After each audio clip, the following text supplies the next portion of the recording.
네, 안녕하십니까. 김증권을 통해서 매일 오전 11시부터 90분간 시청자분들 찾아뵙고 있습니다. 마켓 11 1부 시작합니다. 네, 안녕하십니까. 이승원입니다. 네, 결국 저희가 이제 방송 날 금요일 끝나고 나서요. 결국은 네. 브렉시트로 결정이 났습니다. 그리고 시장은 아주 요동을 치는 모습 보여줬고요. 미국 시장도 마찬가지. 예, 오늘은 이제 빠른 속도로 좀 안정을 좀 되찾고 있는데요. 2시간 동안의 시장 상황 좀 확인해 주세요. 네, 시장에 대한 쪽을 한번 볼 텐데요. 일단은 그 지금 시간대에서의 지금 그 시간의 거래 지금 보게 되면은 파운드화에 대한 쪽은 2% 정도 하락에 대한 쪽을 진행을 하고 있습니다. 그러니까 지금 파운드화 같은 경우도 지금 이제 그 아래 꼬리를 만들었던 지점, 그러니까 지금 시간에하고 이제 현재 지금 진행 상황에 대한 쪽을 보게 되면 화면을 좀 잡아주세요. 지금 보게 되면은 파운드화가 지금 이런 모습을 좀 보여주고 있죠. 일단은 네. 그 큰 변동성, 지금 보시는 게 이제 분봉이 아니고 일봉입니다. 그러니까 지금 보게 되면은 하락을 진행되고는 있습니다만은 지금 이제 그 음봉에 대한 쪽이 진행이 되고 있는 거죠. 그러니까 2% 정도 지금 하락에 대한 쪽이 진행이 되고 있고요. 그다음에 그 엔화 같은 경우도 다시 한번 100일엔대에 대한 재도전, 이런 그 100엔대에 대한 흐름에 대한 쪽까지 100일엔대에 지금 머무르고 있는 100엔대를 이탈하고 나서 지금 100일엔대에 지금 머무르고 있는 그런 상황입니다. 중국 시장에 대한 쪽은 지금 보게 되면 마이너스 출발해서 플러스로 아예 전환이 돼 있는 그런 모습을 좀 보여주고 있고요. 시장에서 일단은 단기 낙폭에 의한 변동성에 대한 흐름에서는 조금은 그 벗어나고 있는 그런 상황입니다만은 뭐 강하게 뭐 플러스로 전환되지는 않고 있고요. 다만 이제 거래소에 대한 외국인 매도가 그렇게 크지는 않습니다. 현재 시간대에서 684억이니까 일각에서 우려하고 있던 외국인 자금에 대한 매도 이런 것들이 좀 나타나지 않을까라고 우려했었는데 외국인 네. 같은 경우는 684억 정도 거래소 매도하고 있고요. 네. 코스닥을 오히려 700억 이상에 대한 순매수에 대한 흐름으로 전개가 되고 있습니다. 네. 그러다 보니까 이제 단기 낙폭 과대를 보여줬던 코스닥 쪽에서 이제 먼저 반등에 대한 쪽이 플러스로 시장을 돌리고 있고요. 코스피 같은 경우도 일단은 코스닥이 상승을 하면서 코스피도 이제 반등에 대한 쪽이 진행이 되는 그런 모습으로 전개되고 있습니다. 현재 시장에 대한 쪽 같은 경우는 일단 코스닥 종목들에 대한 기술적 반등, 특히 이제 장비주 쪽들, 뭐 제이스택이라든가 이 장비주 쪽에 대한 반등에 대한 흐름이 양호하게 전개가 되는 모습이 나타나고 있고요. 뭐 제약바이오도 뭐 간헐적으로 플러스에 대한 쪽을 보여주고 있고 거래소에서는 그나마 이제 이 자동차 업종에 대한 쪽이 플러스에 대한 쪽을 견조하게 좀 유지하고 있는 것이 특징적인 흐름으로 잡히고 있습니다. 네, 맞습니다. 워낙 금요일 날 급락을 그랬기 때문에요. 뭐 충격적인 급락이 있었고 이렇게 있었기 때문에 모르겠습니다만 반등을 좀 하고 있지만 그런 힘이 있는지는 뭐 잘 모르겠고요. 전반적 시장에서는 외국인의 오늘 아침에 좀 순매수로 출발했다가 코스피를 기준으로요. 일단 매도로 좀 다시 좀 바뀌어 있는 그런 모습이 되겠죠. 상대적으로 코스닥은 이틀 연속으로 좀 매수를 하고 있습니다. 외국인요. 기관과 외국인이 전반적인 좀 시장에서 개입이 있어야 되는데 특히 국내 기관 같은 경우에는 어저께 이제 정부에서 바쁘잖아요. 각종 뭐 대책이 뭐 3시에도 하고 6시에도 하고 9시에도 하고 새벽 2시에도 뭐 하는지 모르겠으나 열심히 뭐 하려고 그러고 있죠. 그래갖고 뉴스 다 보시면 계시겠지만 한 3가지 정도의 금융시장 쪽에서 보면 뭐 나라에서 큰 것에 하나만 뭐 하면 저런 거죠. 추경을 뭐 10조에서 훨씬 더 슈퍼 추경을 할 가능성도 있다. 날 흘리는 얘기가 되겠고요.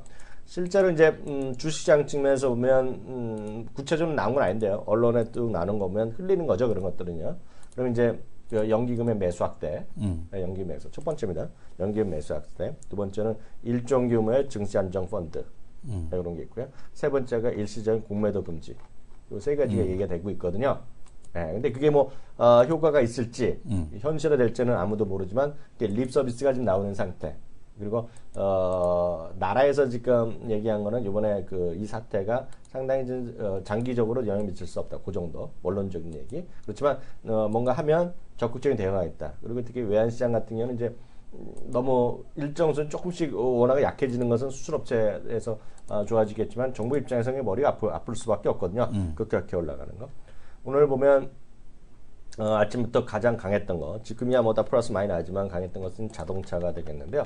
자동차는 이렇게 이해하시면 되겠습니다. 2가지가 있습니다. 2가지요. 근데 이 부분 제가 좀 아니까 자동차를 좀 했던 사람으로 제가 말씀드린 2가지 포인트가 있습니다. 잘 좀 이해를 하시면 되겠는데요. 첫 번째는 이제 일본이랑의 상대적 비교가 들어갑니다. 일본이랑 상대적 비교. 그럼 거기에는 이제 엔달러가 들어가죠. 엔달러요. 엔달러가 있고 원엔이 들어가는데요. 원엔 같은 경우에는요. 그러니까 우리가 원화가 엔화 대비 월요일날 금요일날 하루에요. 하루에 5.8%가 약해졌어요. 그러니까 원엔이 5.8% 급등했다는 얘기입니다. 5.8%가 약해졌으니 그만큼이 어떤 얘기냐면 원화의 가치가 약해졌기 때문에 일본 돈과 한국 돈의 그 차이만큼 현대차 입장에서는 경쟁력이 생기는 건 맞는 얘기입니다. 그죠? 논리적으로 맞잖아요. 네. 그 정도 이제 플러스 효과가 있다는 게 첫 번째 포인트가 되겠고, 근데 일반적으로 다 얘기할 수 있는 거예요. 입만 있으면 다 얘기할 수 있는 겁니다. 두 번째 약간 디테일에 들어가면 일본 자동차가요. 닛산과 그 저기 어디야 도요타가 영국에 집중적으로 투자를 들어갔어요. 이건 잘 모르시는 분 계실 겁니다. 그래서 영국에 생산 거점을 몇 개 마련해 놨어요. 그게 이제 닛산 같은 경우는 이제 SUV급으로 많이 들어간 게 있고요. 그 유럽향 그 도요타가 들어가 있는데요. 그거가 이제 영국에서 생산해봤자 영국에서 소비되는 건 20%가 안 됩니다. 그리고 다 어디로 가면 유럽으로 가요. 근데 이제 EU에서 탈퇴하게 되면 세금 내야 될 거 아닙니까? 네. 그러면 그게 완성차가 10%, 부품차 몇 %에서 그 정도가 들어가야 돼요. 그러니까 일본차 가격이 올라가는 거죠. 영국에서 생산된 차가요. 그렇기 때문에 그만큼 경쟁력이 도요타나 그 고객 특종 차종의 경쟁이 떨어진다는 거고요. 그게 우리 입장으로 보면 그 몇 개 좀 있어요. 우리나라에서 많이 타는 것 중에 대표적인 거가 미니입니다. 미니. 그러니까 BMW 미니 있죠. 그 랜드로버라고 요즘 한 7, 8천만 원짜리 있죠. 지금 젊은 친구 많이 타는 거예요. 그런 게 지금 영국에 생산되는 것들이 있어요. 그런 것들에 이제 변동이 좀 있을 텐데. 그래서 현대자동차가 좋아진다는 논리예요. 근데 잘 한번 생각하시면 돼요. 그래서 플러스냐 마이너스는 현대차 자동차는 플러스죠. 효과는 있는데요. 거기까지는 플러스인데 잘 한번 생각해 보면 현대차건 기아차건 890원, 900원대에서 지금 1150원대까지 현대차, 기아차 수출이 늘어난 적이 없어요. 지금이야. 냉정히 보면. 무슨 얘기인지 아시겠죠? 네네. 그래서 기분은 분명히 호재성은 있는데 실제로 그동안 늘어나지 않았기 때문에 지금에도 늘어날까 하는 회의적인 시각이 하나 있고요. 두 번째는요. 물론 나라마다 다 틀린데 대부분의 지금 현대 기아차 상대적으로 점유율이 좀 센 거. 점유율도 센 거는 이머징 마켓 쪽이 더 커요. 점유율이요. 미국이나 이런 유럽 이런 데의 선진국보다 이머징 마켓의 점유율이 큰 거예요. 현대차가. 근데요. 이머징 마켓은 지금 화폐 가치가 떨어지잖아요. 그러니까 자동차에 대한 구매력이 떨어지는 거예요. 이해되시죠? 그래서 자동차가 무조건 좋다고 얘기할 수, 아니, 그 포인트만 하나만 보면 분명 호재인데, 좀 냉정하게 저희 같은 사람이 보기에는 그렇게 크게 좋아지기에는 의문점이 많다. 그렇지만, 그거 플러스냐, 환율 때문에 효과냐, 플러스냐, 너 칼을 들이고 호재냐, 악재냐 하면 호재라 그러죠. 무슨 얘기인지 아시겠죠? 그 정도 하면 자동차는 제가 보기엔 깔끔하게 설명이 되지 않나라는 생각 갖고 있습니다. 다음 코너 들어갑니다.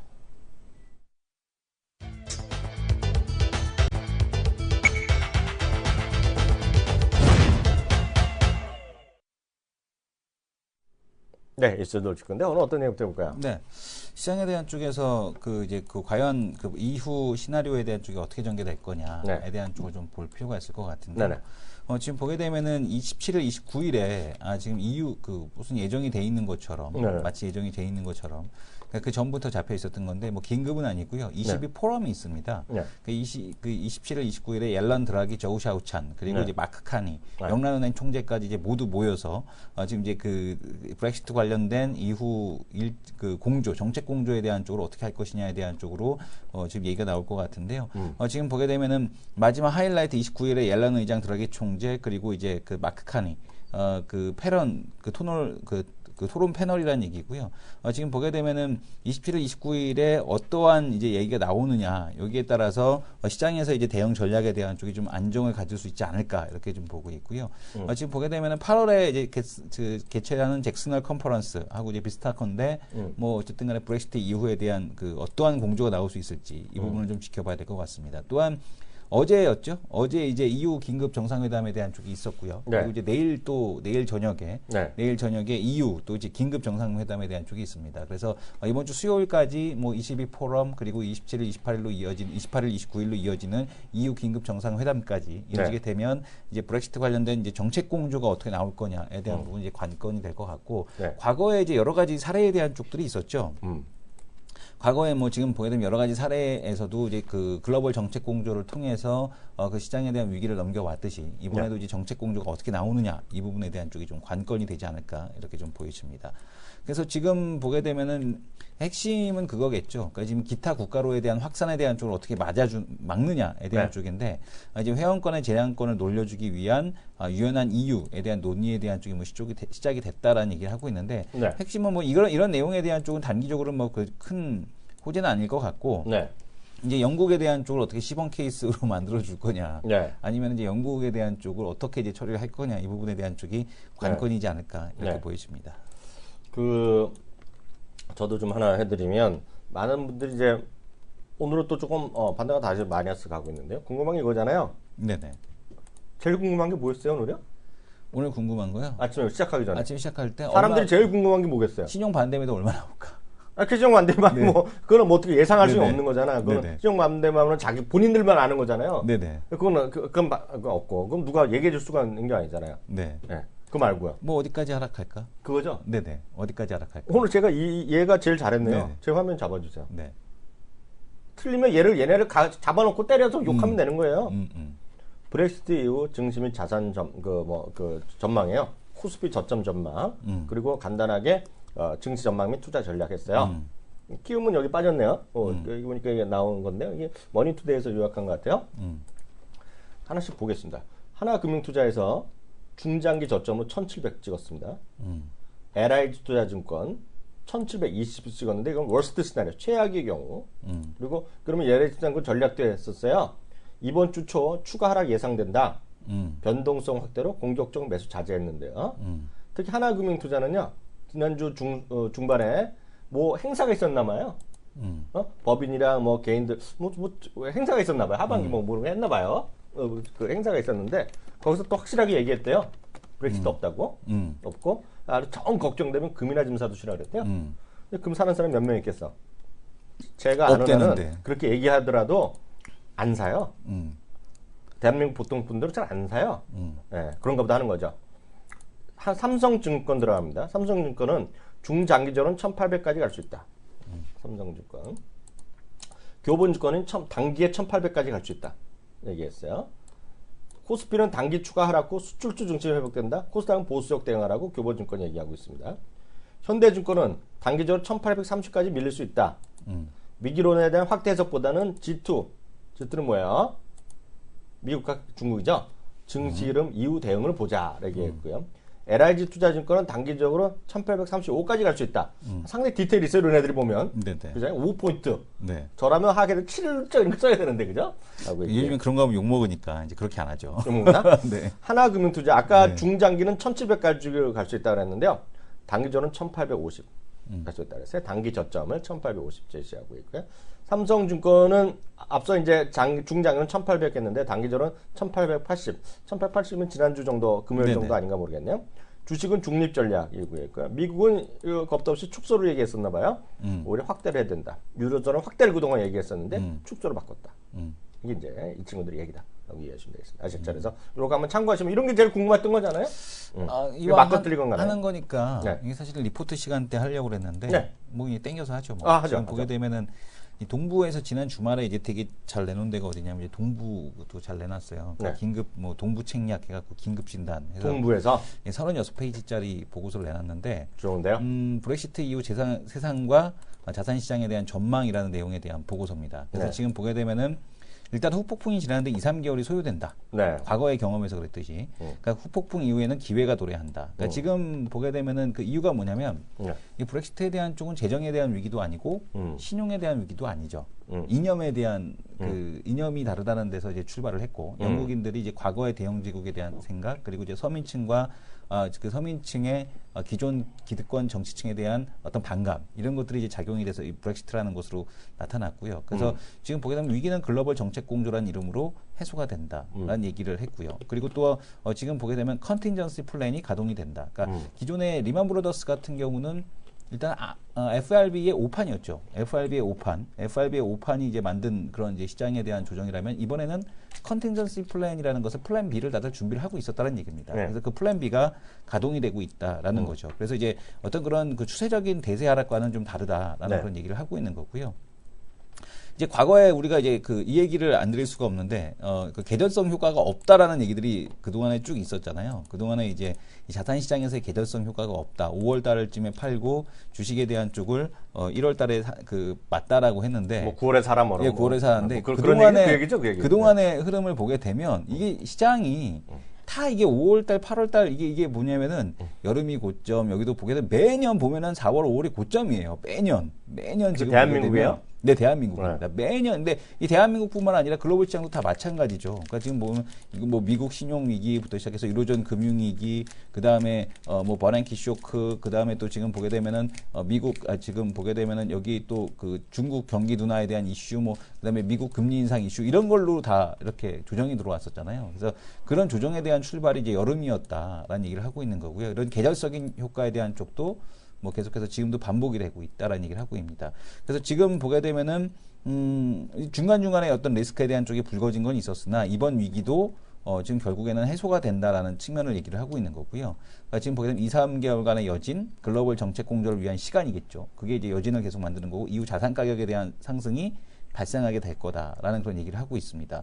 그래서 그 다음에 쭉 보게 되면 글로벌 춘추전국 시대가 이제 도래할 거다라는 얘기인데 지금 보게 되면 이제 그 무디스도 지금 영국 국가신용등급 전망을 네거티브로 바꿨죠. 그다음에 뭐 S&P 같은 경우도 국가신용등급을 한 등급 이상 강등 가능성에 대한 쪽을 얘기를 했고요. 그다음에 피치 같은 경우도 국가신용등급 하락하더라도 섹터에 대한 영향은 제한적이다라는 얘기를 했고요.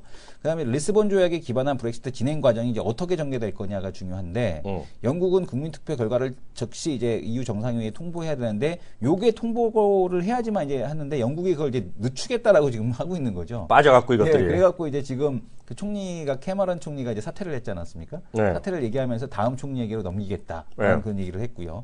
그래서 또 주의 유예 기간 2년 동안 영국과 이제 분리 협상을 해야 되는데 여기서 이제 이 협상 과정이 어떻게 전개되느냐에 따라서 이제 이 리스크에 대한 쪽이 불거진다라는 얘기하고 있습니다. 우리가 이제 생각하는 게 뭐냐면 다른 국가로 이제 확산이 될까라는 부분이잖아요. 네. 그죠? 뭐 이건 영국 문제니까 영국은 무엇으로 이유를 대체할 것인가? 이건 영국 사정이니까 우리가 넘어가겠고요.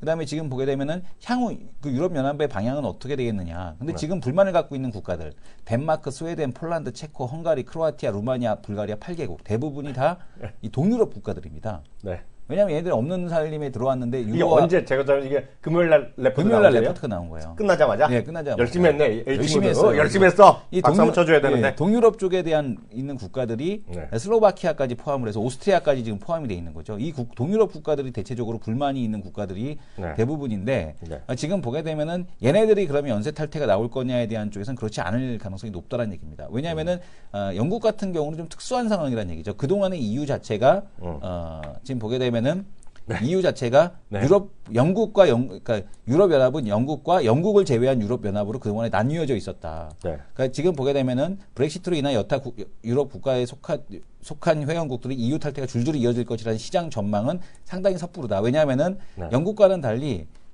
부담해야 되는 비용과 EU에 존재해서 얻을 수 있는 이익에 대한 쪽이 다르다는 얘기죠. 영국은 과도한 부담금을 졌지만 다른 국가들은 그렇지 않다는 얘기예요. 그래서 밑에 쭉 뒤에 보게 되면은 이 대부분의 상위 5개 국가의 EU 부담금이 지워져 있다는 얘기입니다. 그렇기 때문에 다른 국가들, 작은 저런 국가들은 나가봐야 얻을 수 있는 이득이 그렇게 크지 않다는 얘기예요. 그래서 줄줄이 나올 가능성에 대한 쪽이 크지 않다라는 그런 얘기에 대한 쪽을 해주고 있습니다. 그래서 밑에 보게 되면은 뭐 분당 국가별 순수해금에 대한 쪽인데 그런 것들에 대한 쪽 오히려 폴란드 같은 경우나 그리스, 헝가리, 포르투갈, 루마니아 이런 애들은 수혜를 보고 있기 때문에 나갈 이유에 대한 쪽이 없다라는 걸 얘기하고 있는 거고요.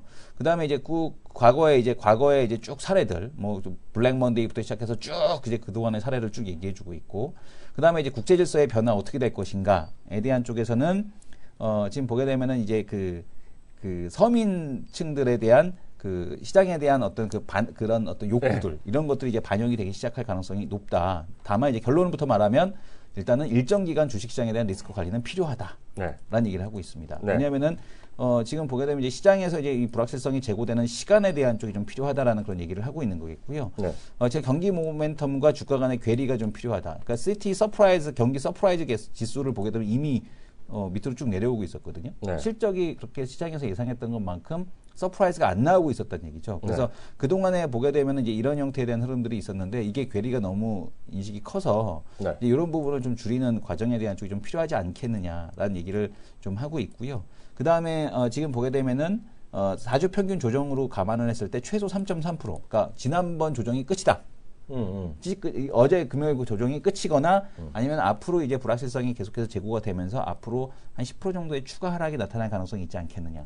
이런 얘기를 또 하고 있는 겁니다. 그래서 시장 전개 상황에 따라서 추가 하락이, 그러니까 대세 하락은 아니지만 이제 그 브렉시트 관련된 전개 상황에 따라서 추가 조정이 얼마든지 있을 수는 있다. 다만 과거 사례를 봤을 때 즉각적인 재상승은 V자 반등에 대한 쪽은 과거와는 달리 과거 경험상은 나타나지 않았었다. L자 반등이라는 얘기네. 좀 쉬었다가. L자나 V자냐에서는 L자의 무게를 좀 더 둬야 되는 것이 아니냐. 이제 V자를 희망을 하지만 모든 투자자들이 그런 얘기를 하고 있습니다. 그래서 지금 보게 되면은 진앙지에서 뭘수록 뭐 서도한다는데 주로 이제 채권 전략을 여기 뒤에서는 좀 내보내고 있기 때문에 동부 전략에 대한 쪽을 한번 읽어보시게 되면 브렉시트와 관련된 내용에 대한 쪽에 대한 흐름이 막연하게 불안하실 거 아니라 내용에 대한 쪽을 좀 보시게 되면 이게 대세 하락으로든가 뭐 이런 얘기까지 그 겁을 먹을 필요는 없다 이렇게 좀 말씀을 드리겠습니다. 솔직히 말씀드려도 돼요? 네. 동부증권 열심히 했다. 열심히 했어요. 네. 진짜 잘했네. 저거 그 날짜는 금요일날 밤을 찍혔나 토요일로 찍혔는지 모르겠는데요. 저 같으면 꼴딱 밥 세웠겠네. 이거 6월 27일로 찍혔으니까 주말 내내 해갖고 오늘 아침 기자로 오늘 나온 아침 거니까 그러니까 주말 내내 쓴 거죠. 키움도 내지 않았어요? 모르겠습니다. 키움도 하면 냈을 겁니다. 근데 이거를 제가 토요일에 봤기 때문에 그러니까 날짜 냈어도 어저께 그러니까 주말 그러니까 그 금요일날 해갖고 밤샌 거죠 이것들이 열심히. 밤새갖고 토요일 아침에 나온 열심히 한 거죠. 토요일날도 나왔고 하고 그 여기 누구죠 유 팀장 계시는 높은 분 여기다 한번 레포트 낸 거로 갔던데요. 한번 찾아봐 주세요. 이거 꼴 그냥 그 대한민국의 모든 증권사 애널리스트는요 꼴딱 밤새고 열심히 했는데. 열심히 할 만하죠. 그잖아요. 월급도 이렇게 많이 받고 하면 놀면 뭐예요? 하잖아요. 근데 동부증권한테 저는 냉정하게 대묻고 싶어요. 브렉시트 왜 안 될 거라고 얘기했었는지 그동안. 그동안에? 의견을 이제 브렉시트가 발생했으니까 어떡하겠습니까? 그러니까. 그래서 저는 의견이 없어요. 아까도 저보러 뭐 10,000원 땄다, 20,000원 땄다 얘기하는데 우스꽝 하는 거 제가 감히 어떻게 알겠습니까? 10,000원 나갔네. 그러고 보니까. 제가 감히 어떻게 알겠어요, 그런 거. 그렇잖아요. 어떤 분들 저보러 맞췄다 그러고 나 오늘 상당히 민망해서 아침에. 그 예민수 앵커가 뭐 그거 하는데 그냥 이학영 위원 소개하면 되는데 뭐 딴 애들은 다 안 그런데 이학영 위원만이 뭐 그런 될 수도 있다 걱정했다 그런 얘기 의미가 없어요. 주식시장은 그런 얘기 맞췄다고 자랑하는 것 자체가 쟤를 엄청 싫어하잖아요. 저는 그냥 10,000원을 받을 뿐이죠. 근데 의미가 없는 얘기예요. 진짜 다시 말씀드리면 그거 갖고 저를 아까도 시작할 때 보면 제가 일부러 오늘 무시했어요. 뭐 이학영이 어쩌고 저쩌고 얘기하는데 전 몰라요. 저는 브렉시트가 될지도 몰랐고 안 될지도 몰랐어요. 그냥 순수하게 게임을 위해서 했을 뿐이다라고 제가 솔직히 의견 드리는데요. 다만 제가 드릴 수 있는 말씀은 동부증권 있잖아요. 동부증권 비롯한 대한민국 증권사 열심히 했어요. 다 열심히 했는데 제 생각은 많이 달라요. 그 부분이요. 많이 다른데 저는 왜 다르냐면 제가 뭐 앞으로 어떻게 된다 안 된다 그걸 얘기하는 게 아니라 너무 또 막연한 기대감을 갖고 얘기한다는 얘기죠. 저 그게 싫을 뿐이에요. 브렉시트가 된다 안 된다? 그냥 안 될 거라 생각하죠. 트럼프 안 된다고 생각하죠. 그냥 그런 걸 똑같은 논리인데 왜 제가 지난번에 말씀드렸다시피 왜 저는 그러냐면 수많은 사람이 그렇게 경고할 때 좀 이상하다. 그래서 반대편의 생각도 좀 생각해 보자는 건데요. 그 브렉시트 이후에 나온 모든 얘기 있죠. 대한민국 증권사, 국내 언론 있죠. 전 솔직히 제가 머니투에서 월급 받고 있지만 머니투에 욕을 하려고 했어. 오늘 아침에 가서 증권부장한테도 얘기를 했어. 예? 머니투에 저희가 아니라 신문에서 한 건데 강남의 부동산에 돈 몰릴 것이라고 타이틀 잡았더라고요. 어깨요. 저는 그거는 잘 모르겠어요. 근데 그건 잘 모르겠고 또 뭐 브렉시트가 돼서 걱정할 거 없다 얘기하는데 저는 그거 아니라고 보는데 제가 딱 하나만 보여드릴게요. 저는 사실 이걸 보고 나서 많이 얘기했는데요. 대한민국 언론은 너무 잘못되고 있어요. 이거 한번 제 화면 잡아주세요. 이게요. 지금 나온 것도 아니고요. 6월 13일 날 블룸버그에서 나온 자료인데요. 제가 그래서 이거를 주말에 그 증권사들한테 다 아는 애다 보내서 이거 갖고 분석하라 그랬어요. 제가 여태까지 본 브렉시트의 모든 것의 최고의 값은 이겁니다. 이거 블룸버그의 그림 한 장으로 다 나와요. 이게 보면 브렉시트 애프터매스라 그래갖고요. 100일 이후 어떤 일이 벌어졌잖아요. 언제냐? 6월 13일 날 분석한 기사예요. 이런 기사가 없어요. 전 세계 없어. 이건 정말 슈퍼 갑이거든요. 이건 제가 뭐 번역할 것도 없고요. 그 번역기 좀 돌리시면 되고 제가 링크를 걸어놨으니까요. 네. 한번 보시면 참 도움이 될 겁니다. 국가별로 어떤 입장이 있는데요. 그게 지금 이게 또 하나 아까 동부증권도 뭐 안 된다. 그건 가능성은 제가 모르는데 그건 그 분석은 지금 현재의 집권층을 갖고 얘기한 거예요. 프렉시트란 말을 들어보셨어요? 네, 프렉시트도 있고 뭐 댄시트, 프랑스에서 책시트. 얘기하는 건데요. 지금 보면 그렇게 하면 되면서 지금 여당에 반대되는 목소리 있죠. 영국문 했는데 왜 우리는 못해? 이런 사람들의 목소리가 커지고 있는 거예요. 그럼 선거할 때마다 어떻게 누가 될지 아무도 모르거든요. 그래서 그런 것들이 분명히 얘기를 해줘야 된다. 그래서 지금 세상은 저도 개인적으로 보면 지수가 그렇게 많이 떨어질 것 같지는 않아요. 왜냐하면 우리가요 지난 금요일 날 1900 깼었었죠. 코스피가. 코스닥 더 많이 떨어졌었죠. 8, 9% 떨어졌었죠. 네네. 잘 냉정히 보면 전 코스닥 코스피랑 상관없이 말씀드리면 우리가 금요일 날에요 MSCI 항구가 6.5% 정도 떨어졌거든요. 네. 6.5% 정도는 우리 금요일 날 다 갔다 왔어요. 코스피는 약간 못 갔지만 코스닥 이미 갔다 왔죠. 코스피는 거의 근처까지 갔다 와서 전 코스피나 1%, 2% 정도 보고 있거든요. 그래서 단기적으로 보면 그 정도 다 왔다 그러고 있어요. 지수는. 오늘 미국에서 또 많이 떨어지지 않는다. 근데 미국이라는 나라, 유럽이라는 나라는요. 시장의 특징이 상한가 한가격이 없는 대신에 한 번에 시장을 반영시키거든요.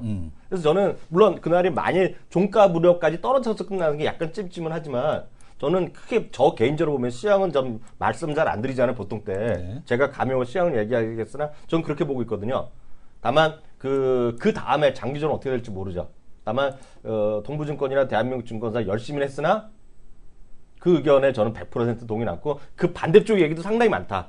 저는 그래서 심하게 얘기하면 대한민국 증권이나 언론은 정말 제가 비판적으로 얘기한 걸 제가 금요일 날도 우리 증권 방송국의 기자들이랑 증권부장, 산업부장 얘기했는데요. 우리 방송국은 뭐 그렇게 조그마니까 모르지만 뭐 큰 경제지나 큰 증권사 있잖아요. 그거는 정말 저는 범정 반성해야 되는데 저는 냉정히 얘기하면 왜냐면 제가 약간 잘난 체도 돼요. 네. 저는 외국 기사는 대한민국에서 누구보다 많이 보잖아요. 번역되는 것만 썼다고 보고 있어요. 번역되고 쉽게 번역하고 자기가 편들 수 있는 것만 네네. 쓰는 거예요. 그러니까 항상 우리가 한쪽만 몰고 다니잖아요. 그래서 제가 심하게 하면 박유천이가 화장실에 간 거랑 무슨 상관인데 박유천이 얘기하고 지난주에 보니까 누가 또 배우가 뭐 홍상수가 누구랑 뭐 연애했다 이런 거 갖고 또 옹크통 몰고 가잖아요. 난 그게 왜 그렇게 시장에 관심 있고 그걸 떠드는지 몰라. 그게 똑같은 걸 몰러 가는 거예요. 제가 다른 얘기도 많이 있다 지금. 그래서 브렉시트가 이게 뭐 다른 나라에 영향이 없다? 전 그건 아니라고 보고 있어요. 제가 아는 한은. 그리고 제가 본 뉴스나 미국의 방송이나 BBC 이런 거 보면 상당히 그런 뭐 얘기도 많아요. 뭐 거기에 대해서 할 말은 많습니다만 네. 예전에는 기자들이 식자층이었잖아요. 네. 예전에 기자들이 식자층이었고 기자들이 어떤 여론을 선도하고 네. 이런 측면이 있는데 일단 자본이 일단은 언론을 지배하는 현상. 또 하나는 기자들의 전문성이 너무나 많이 떨어집니다. 왜냐하면은 실제 전문가들보다 훨씬 더 모르면서 그냥 그 기사를 양산하는 데 바빠요. 인터넷이 도입이 되고 나서. 복사 붙이기잖아. 네. 국회의원, 국회 기자건서 1,500명이 웬 말이야. 우라카이만 겁내해갖고 이렇게 하는 그런 기사들이 너무나 많기 때문에 그거는 지금 보게 되면은 어쨌든 간에 예전보다 언론에 대한 쪽에 대한 그런 것들, 그러니까 우리가 선생님. 증권사도 마찬가지야. 다 이제 그런 상황이 아닌가라고. 증권사가 너무 많아, 대한민국. 네, 그런 그렇고. 일단은 또 키움증권에서 홍춘욱 의원이 쓴 내용을 볼 텐데, 브렉시트의 원인이 뭐냐. 그죠? 지금 보게 되면은, 지금 보게 되면은, 난민이 이제 가장 큰 우려란 얘기죠. 공동체 파괴, 재정 부담에 대한 우려가 나타났다. 그래서 영국은 어떻게 될까? 교역이 감소할 거고, 자본 수익률 하락에 자금 유출이 나타날 거고, 그 다음에 글로벌 금융센터의 지위 상실에 의한 충격으로 4년간 최악의 경우 5.8% 성장률 하락을 경험할 수도 있다라는 얘기를 하고 있고요. 추가적인 관건은 추가적인 엑시트 발생 여부다. 그래서 지금 보게 되면 영국 EU 탈퇴 시 연쇄적인 EU 탈퇴가 일어날 것인가에 대한 응급에서 주요 국민 대부분 탈퇴가 일어날 것이라고 응답을 했다라고 합니다. 그래서 지금 보게 되면 그래서 이제 남유럽 재정위기가 추가적인 탈퇴 국가 발생 시 남유럽 재정위기가 발생할 것으로 판단이 하고 있다. 그래서 네. 핵심은 뭐냐면은 6월 26일, 그러니까 지금 보게 되면은 6월 26일이니까 스페인 총선 결과죠. 스페인 총선 결과가 지금 어떻게 나왔는지 모르겠는데 제1당인 국민당 지난달 12월보다 여세적이 증가한 반면 포데모스는 근데 부진한 결과를 보였더란 얘기죠. 그러니까 그렇죠. 지금 보게 되면 근데 이제 쭉 보게 되면은 이게 나왔다는 얘기인데 이게 지금 보게 되면은 생각했던 것보다 포데모스가 여기서 여기 쭉 밑에 포데모스를 한번 볼 텐데요.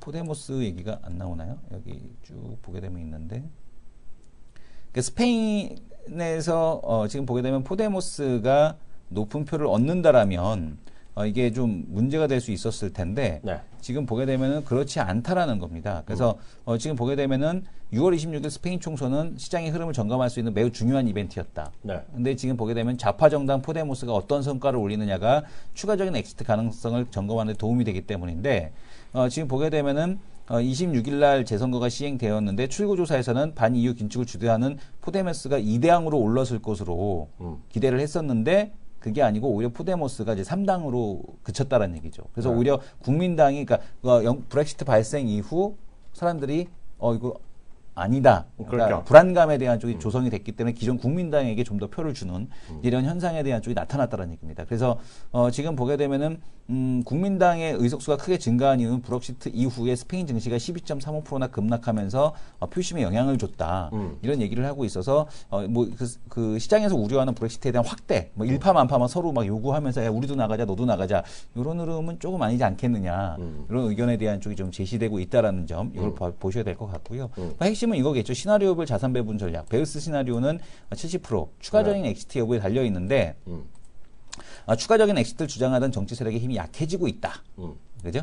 왜냐하면은 지금 보게 되면 브렉시트 이후 금융시장의 혼란을 완화하기 위한 노력하는 점도 단기간 충격이 진정되는 베이스 시나리오의 시행 가능성을 높여줄 것으로 기대가 된다라는 그런 얘기를 하고 있고요. 네. 그래서 지금 보게 되면 선진국, 그러니까 한국 주식시장은 선진국 경기 부양 정책에 대한 기대 및 매력적인 밸류에이션에 힘입어 반등할 것으로 기생이 된다. 그러니까 지금 코스피 저점은 1850포인트, PBR 0.9배죠. 0.9배 정도 수준에서 형성이 될 가능성에 대한 쪽이 있지 않겠느냐. 추가적인 변동이 나온다고 하더라도 뭐 추세적인 하락에 대한 쪽은 좀 어려울 것이다. 그래서 이제 포데모스에 대한 예를 들어서 그거를 갖다가 이제 이야기를 좀 해주고 있습니다. 월스트 케이스에 대한 쪽은 당연히 이제 엑시트가 확산되는 케이스겠죠. 근데 그때는 1700까지도 가능하다. 이런 얘기를 하고 있는 겁니다. 무섭네. 네네. 근데 약간 다시 한번 냉정한 판으로 돌아가. 그래서 제가 네. 화면 잠깐 잡아주시면요. 잠깐 잡아주시면요. 이게요. 이제 제가 링크를 걸어드릴 텐데요. 네. 이럴 때는 결정적으로 보면 증권업 끼는 사람은 소용이 없어요. 네네. 저 같은 사람 소용이 네네. 없어요. 왜냐하면 상당히 바이어스가 들어갈 수밖에 없잖아요. 그쵸. 제 화면 잠깐 계속 좀 잡아주세요. 근데 여기 나오신 분이 제가 인터뷰를 한 분이거든요. 인터뷰인데 이분은 영국에서 박사시고요. 네. 지금 유럽 쪽 전문으로 그 대학 교수님이세요. 우리나라 네. 유럽 학회 부회장님이야. 대구대학에서 국제학회 교수님이시거든. 네네. 근데 인터뷰를 하셨는데 다시 말해서 이분은 경제 전문도 아니고 경제 전문도 아니고요.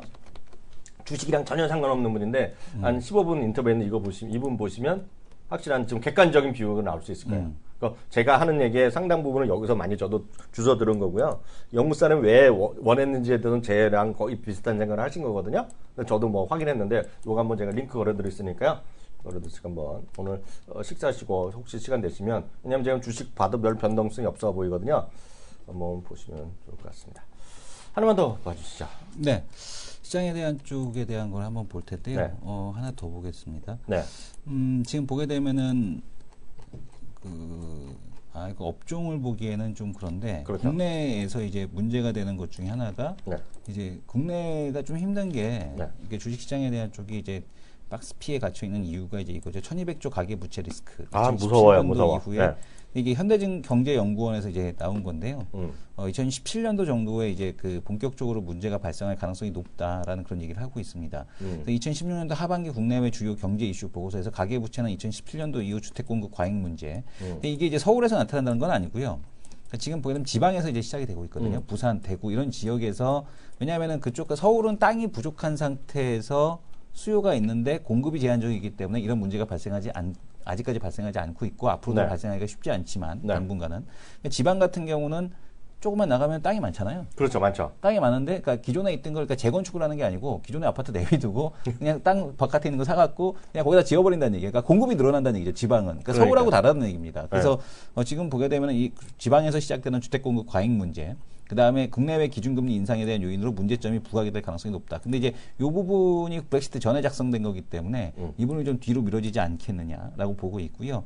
지금 1분기 말 가계부채, 가계대출과 판매 신용 규모가 1223조 7천억에 달하고 있다라는 얘기를 하고 있습니다. 그래서 1200조 원을 넘어선 뒤 증가세가 또 지속이 되고 있다라는 점, 이게 좀 부담스럽다라는 얘기를 하고 있고요.